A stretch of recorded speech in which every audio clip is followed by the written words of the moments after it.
and welcome to Let's Talk Diz, a show that gives you everything you need to know to help make your Disney vacation as magical as can be in just about 20 minutes. I'm your host, Jeff Coviello. With me each week is Disney Master Sandy from Easy Diz by Instant Impressions Travel Services. Sandy, how you doing this week? I'm having a good week, but before we check onto the show, I need to check in on you. Yes. Are you hungry before we get going?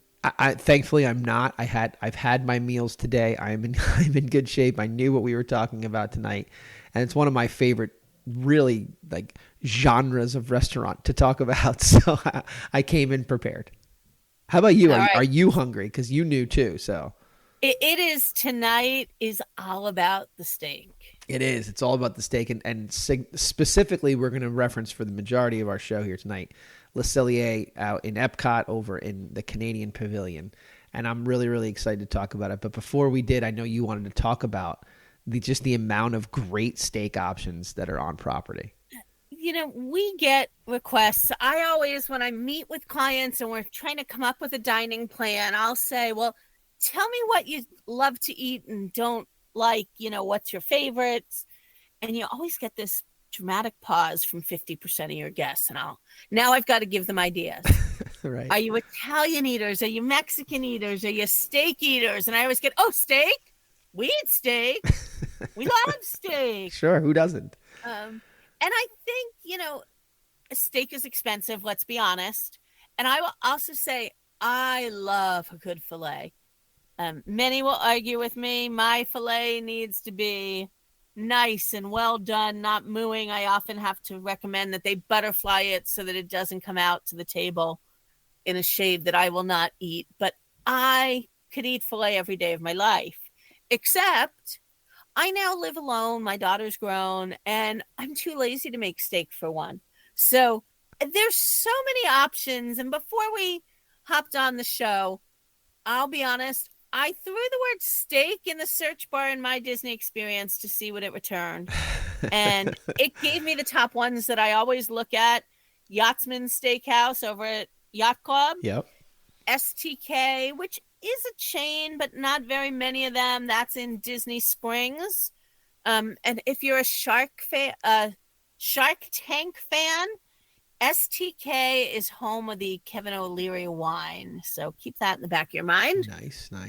Shula's Steakhouse over at the Dolphin in Coronado Springs. Toledo Tapas Steak and Seafood. They call it out right in their name.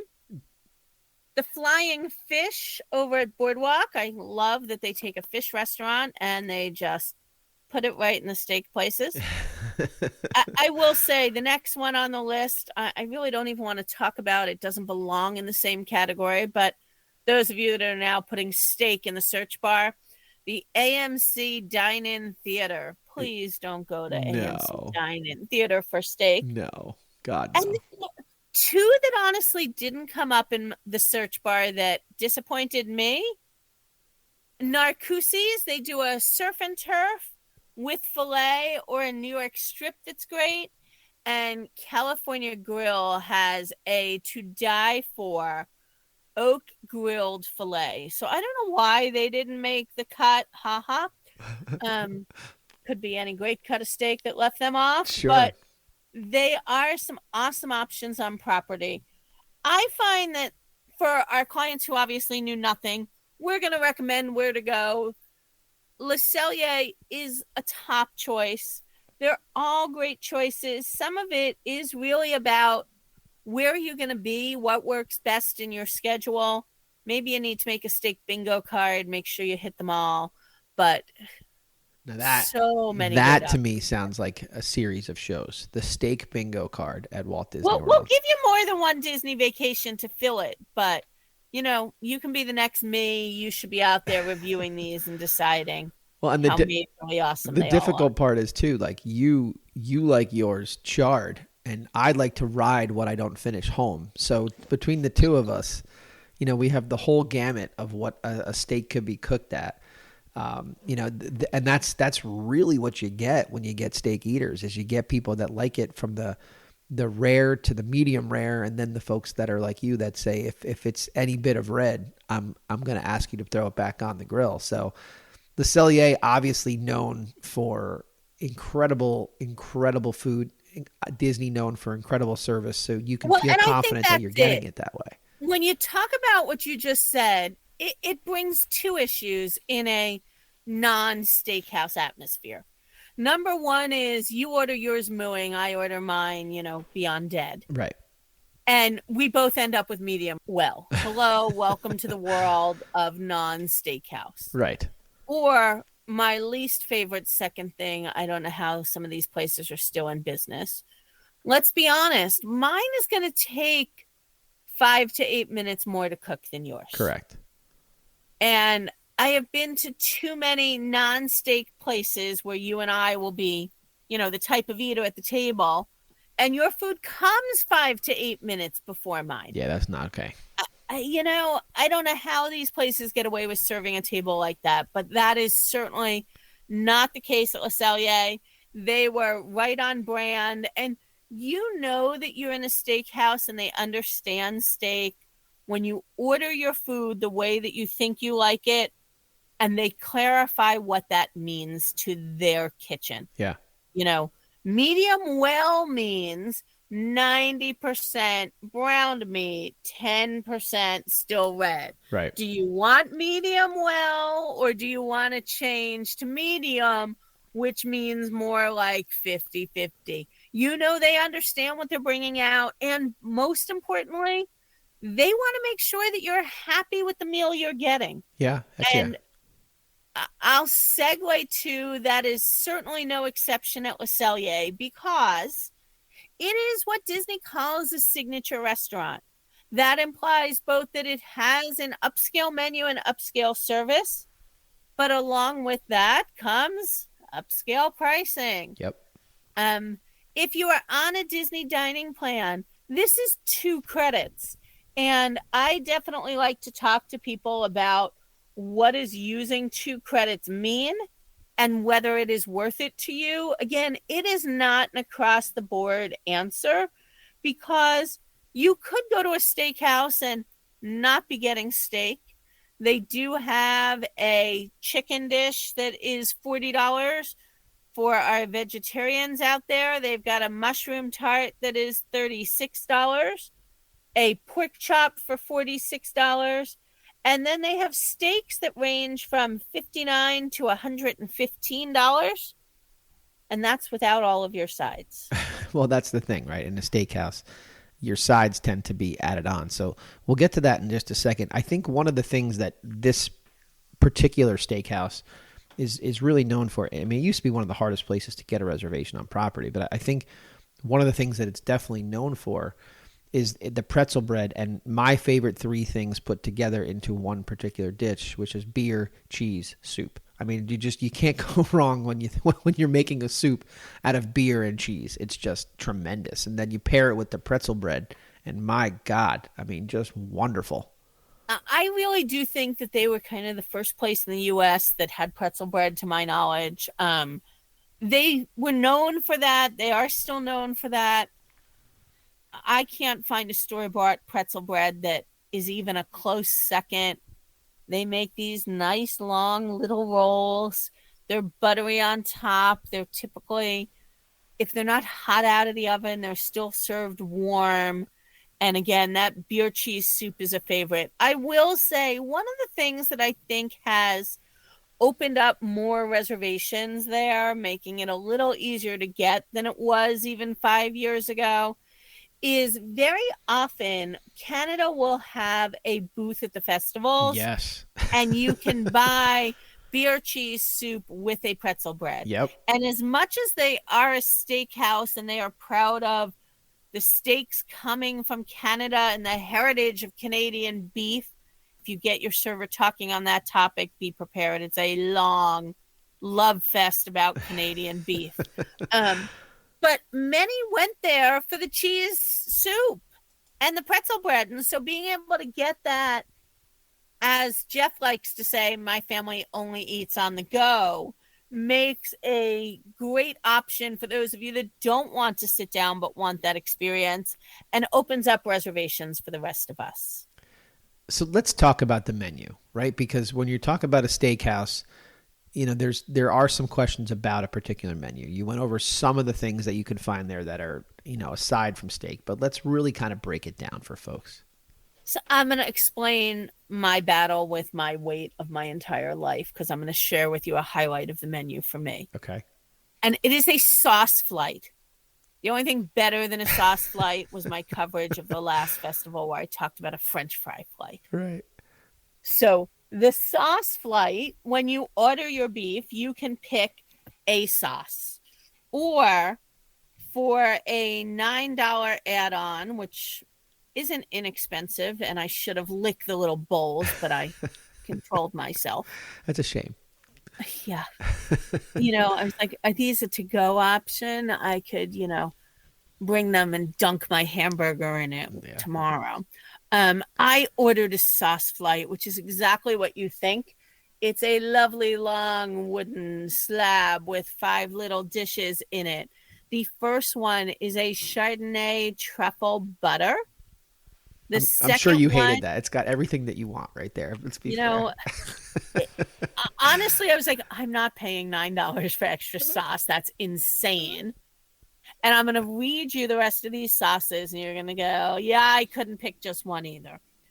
A Cabernet demi sauce to die for, a cognac peppercorn sauce, a Béarnaise, and a sauce verde. Okay. The only thing that was missing from these, and I spoke to the waitress, and I think next time I go, it will be there, or if you have seen it since I have been there, give us a shout out. I want it to come with a little card that tells me the order it's placed in so that I can remember what I'm eating. Oh, yeah.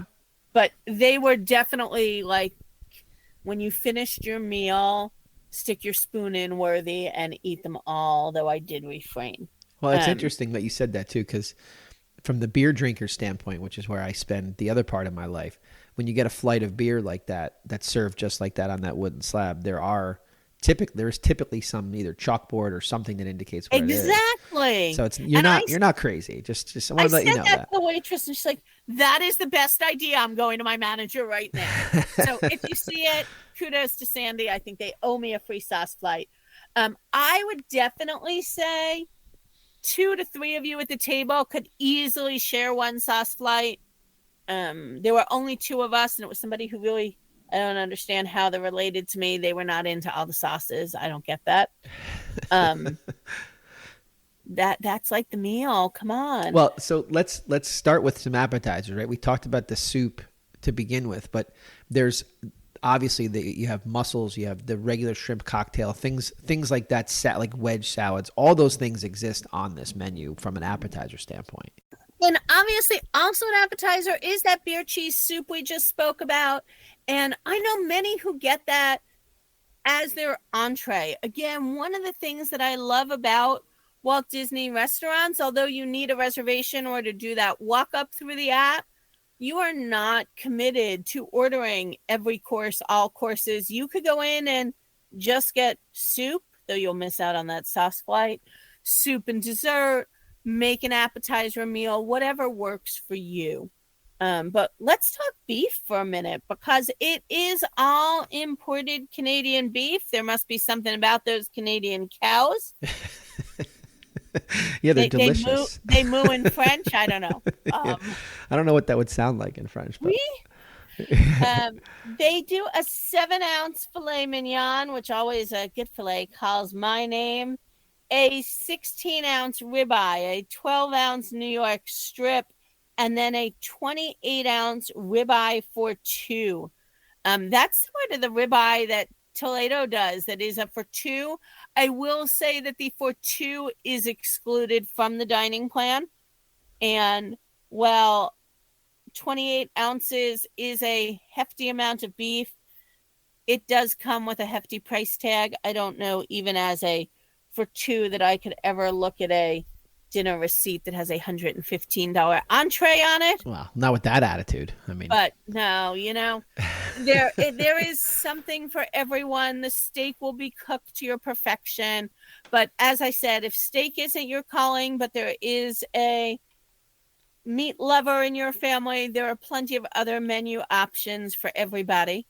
Yeah, And you're looking then, at a pork chop. You're looking at a chicken dish, and then there's obviously there's cod for your seafood eater, and a mushroom dish for your vegetarian. So they really do a great job of spreading it out. If you're not everybody in your traveling party isn't into steak. and then they look at the kids and they're realistic. They have a steak for them, but they also have grilled cheese and, of course, mac and cheese. Um, it is some awesome mac and cheese. The kids have great options on their sides. If you're, the uber healthy option, steamed carrots, seasonal vegetables. But then they've got mashed potatoes, roasted potatoes, and a mushroom risotto. So something to bring it out. But I will say we have been doing Le Cellier for well over 20 years. And my favorite dessert that always sticks out to me for the kids at Le Cellier is the chocolate mousse mousse. It is a chocolate mousse head with cookies that are Canadian maple leaves as antlers. That's cute. So they hit it all. For the adults, we certainly did not want for dessert. We enjoyed the maple creme brulee. Oof. And then their Victoria Garden sorbet, which is a hibiscus meringue with edible flowers as well. They also have amazing ice wine there. If you're an ice wine drinker, they have an ice wine flight. So hard to turn that down if you love that sweet after dinner drink. They've really got it all.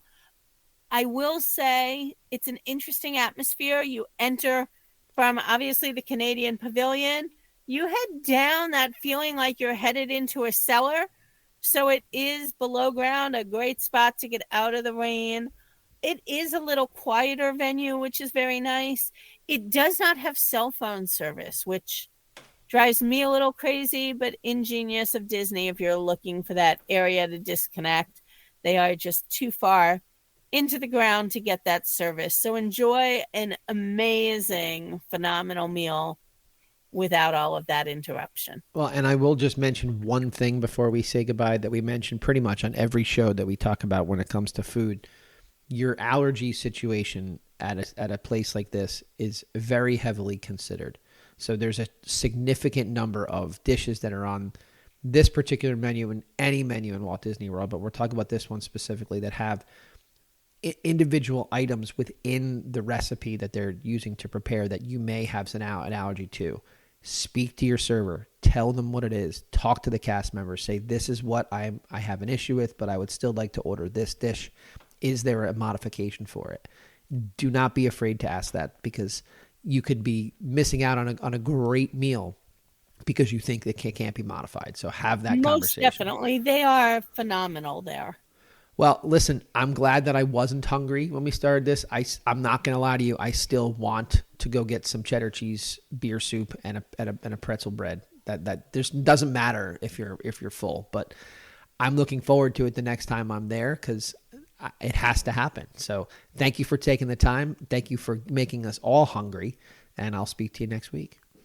Enjoy and bon appetit, everybody. And that is a wrap this week on Let's Talk Diz. If anyone you know could benefit from this or any show, please share, have them like, and subscribe. And don't forget to reach out to the folks at Easy Diz by Instant Impressions Travel Services for any Disney destination planning. Make it a great week. And as always, keep making memories.